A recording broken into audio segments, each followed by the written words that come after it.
Es-tu une vieille âme? Pour le savoir, eh bien, voici quelques indications. Alors, depuis les années 80, les vieilles âmes sont en grand nombre sur Terre pour nous aider, pour aider les humains, pour vous aider afin d'ouvrir votre conscience. Et si vous regardez cette vidéo, c'est que vous êtes ouvert à ça. Elles ont entre 8000 et 10 000 ans de vie sur Terre. Donc, autant dire qu'elles ont eu beaucoup d'incarnations. Et elles sont prêtes à nous accompagner, à vous accompagner. Une vieille âme a donc eu de nombreuses vies sur Terre et a demandé à aider les autres en plus de son parcours difficile parce qu'en fait, elle ne fait pas que ça. Ce sont des lourdes épreuves. En fait, souvent, elle a eu une enfance difficile. Elle rayonne et déclenche souvent de la jalousie de la part des âmes plus jeunes ou moins évoluées. Alors, c'est pas parce qu'on est une vieille âme qu'il faut se dire « Ouais, super, je suis une vieille âme », c'est juste que les vieilles âmes ont eu plus de vie que les autres. Donc, son rôle est de faire passer des connaissances et elle choisit souvent des parents plutôt ouverts à cela, ça va les faciliter. La vieille âme va se manifester dès l'enfance, elle sera à l'aise avec les adultes et cherchera les adultes. Elle a très rapidement besoin d'indépendance mais cela dit, les parents doivent leur inculquer une discipline et une certaine autorité qu'elles doivent accepter. Donc, c'est souvent un électron libre avec une forte intuition dès le départ et souvent, elles se trouvent en décalage avec les autres enfants. Alors, leur but, je vous l'ai dit, c'est l'ouverture de conscience. Et voilà, il ne faut pas qu'elles se sentent trop différentes et qu'elles acceptent, justement, il faut qu'elles acceptent les différences et elle ne doit pas être trop dure avec les autres, elle se dire « Oh, mais elle ne comprend rien, ça m'énerve ». Donc, attention à l'intolérance. Elle a donc vécu beaucoup de vies.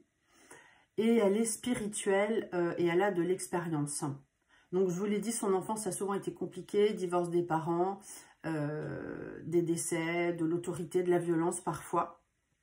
Et souvent, dès le départ, elles agissent comme des adultes. La vieille âme, comment est-elle? Eh bien, elle voudra aider, sera solitaire, gentille et cherchera les gens plus mûrs. En ce qui me concerne, je me reconnais beaucoup dans ce profil. Quand j'étais petite, en fait, je me sentais effectivement différente. Et j'allais toujours vers les enfants, pardon, j'allais toujours vers les enfants qui étaient isolés. J'avais vraiment mal au cœur pour eux, j'avais envie toujours de les aider. Et voilà, donc tout ce descriptif, je me retrouve là-dedans. Peut-être allez-vous vous retrouver vous aussi. Donc elle ne se sent pas comme tout le monde. La vieille âme n'est pas du tout matérialiste, elle va s'acheter des fringues, pas de fringues de marque. En fait, elle s'en fiche complètement. Elle se contente de choses simples. La vieille âme va s'émerveiller facilement de la nature, d'un paysage magnifique, d'un chant d'oiseaux. Enfin voilà, on n'est pas non plus dans la naïveté, mais en général, la vieille âme est proche de la nature et des animaux. Elle a toujours envie d'aider, de soigner, de guérir, de compatir. Elle a l'empathie. Elle sait aussi profiter de l'instant présent. Elle veut toujours aider, partager et est dans la bienveillance. Alors, c'est souvent compliqué en amour pour les vieilles âmes parce qu'en fait, il faut qu'elle trouve un partenaire qui accepte son indépendance et son besoin d'être un petit peu seule parfois. Elle a toujours tendance à aider dans son travail, dans sa famille. Et du coup, il ne faut pas non plus que son rôle soit d'aider son partenaire à tout prix. Il faut que son partenaire lui apporte aussi de l'écoute et de l'aide et qu'il soit là pour elle. Il ne faut pas qu'elle se fasse écraser par lui. Donc, ça ne veut pas dire que c'est une dernière incarnation, être une vieille âme, hein, il y en aura encore d'autres. Hein, il y a eu beaucoup de vies, mais voilà, il y en aura d'autres. Alors, la vieille âme, elle est, pour résumer, instinctivement attirée par le spirituel. Elle est toujours avide de connaissances, elle a toujours envie d'apprendre, de se former, d'en savoir plus. Elle a un grand besoin de liberté, je l'ai dit. Elle a de l'humour aussi. Pour elle, rien n'est grave. Elle vit l'instant présent. Elle aime bien rigoler. Elle n'a pas peur de la mort, hein, surtout aussi. Elle est calme et sereine dans le stress ou apprend à le devenir avec le temps. Elle n'aime pas les conflits. Elle vit simplement et veut aider. Voilà. Est-ce que tu te reconnais dans ça? Moi, je me reconnais tout à fait. Sans prétention aucune, hein, vraiment, c'est voilà mon trait de caractère, je me sens comme ça. Depuis toute petite, j'étais attirée par l'au-delà. J'avais vu quand je passais devant la foire, la roulotte de Madame Violette qui tirait les cartes et j'ai toujours rêvé d'aller la voir. J'ai tenté d'aller la voir il y a quelques temps, mais elle était morte et du coup, c'était sa nièce qui dormait, qui était là. C'était trop tard, mais bon, voilà, mon rêve ne s'est pas réalisé, mais j'ai toujours rêvé de ça. Allez, à présent, un petit tirage avec le tarot. Je vais sortir plusieurs cartes et si vous voulez, vous pouvez penser à quelqu'un de votre entourage pour savoir comment il est. Donc la première carte, ce sera comment ce qu'il montre, pardon. En face, ce qu'il ne montre pas. En haut, comment il pense et en bas, comment il agit. Donc on y va, je décale ma petite boule. C'est pas une boule de cristal, hein, c'est une terre diamant. Donc voilà, je regarde avec le tarot, on y va. Donc faites une pause, mais pensez à quelqu'un si vous voulez. Et ensuite, je vous parlerai de mon petit livret du tarot de Marseille qui est génial, magnifique. Et qui vous permettra d'apprendre le tarot de manière simple. N'hésitez pas à me faire des petits commentaires. Et attention, il y a des faux comptes, il y a des gens qui me copient. Donc si vous voulez vraiment me parler, il faut m'appeler directement. Le lien est dans la bio. Beaucoup de gens me copient. Donc ici, comment ce que montre la personne, ici, là, hop, voilà, je vais décaler, ce que montre la personne, ce qu'elle ne montre pas ici, comment elle pense ici, et comment elle agit en bas, voilà.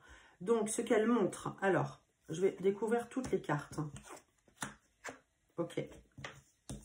Alors ici, ce qu'elle montre, eh bien la personne à laquelle vous pensez avec le battleur montre que c'est quelqu'un de plutôt débrouillard, hein, c'est le 1, le battleur. C'est quelqu'un qui commence, qui débute, qui a des outils, qui peut être un peu manipulateur aussi, hein, qui fait des tours de magie. Hein. Le battleur, il faisait des tours de magie sur la place du marché, donc attention aux mensonges un petit peu. Mais quelqu'un de très débrouillard, très entreprenant, c'est ce qu'elle montre en tout cas, hein, plutôt actif, voilà. Ce qu'elle ne montre pas, eh bien, c'est sa façon de mettre fin aux choses. C'est son côté radical. Hein. L'arcane sans nom, c'est voilà, on balaye, c'est assez radical. Et ça, elle ne le montre pas forcément, mais ça peut être un côté chez elle. Bah, du coup, peut-être que vous ne le savez pas. Je ne sais pas. Ou si vous la connaissez bien, peut-être que vous le savez. Voilà, c'est ce côté radical. C'est aussi peut-être, l'arcane sans nom, c'est d'avoir des regrets par rapport au passé. Ça peut être aussi ça. Comment elle pense en haut, avec le chariot, de manière extrêmement active. Hein. Le chariot, c'est une lame. Voilà, le chariot montre ce jeune homme qu'il est plutôt fier d'avancer. Donc, comment elle pense? Eh bien, de manière plutôt active. Elle a un tempérament de battant, hein, avec le chariot. Mais vous en saurez plus avec mon petit livret du tarot de Marseille. Et comment elle agit? Eh bien, elle agit... quand même en réfléchissant, parce qu'en fait, la papesse, elle prend son temps, elle est plutôt calme, sereine, elle a l'expérience, donc elle agit avec, en prenant compte de son expérience passée, et elle va tenir compte de son expérience, je l'ai dit, de son savoir, et elle est plutôt intuitive, voilà, donc elle n'agit pas de manière désordonnée, voilà. Bon, si vous voulez en savoir plus, je fais des formations en présentiel, en distanciel, des stages à domicile, voilà, et tout est dans ma bio. Mais j'ai aussi ce petit livret du tarot de Marseille qui est très simple, avec des QR codes, donc j'explique toutes les lames. Ici, on a des QR codes, des modes de tirage à la fin, ici, voilà, donc mode de tirage, ambiance de la journée, conseils, tirage en ligne, tirage en croix, passé, présent, futur. Et chaque carte est expliquée. Je décris la carte, je donne le sens général et les faiblesses et je donne des conseils. Voilà, c'est hyper simple et c'est pour vous.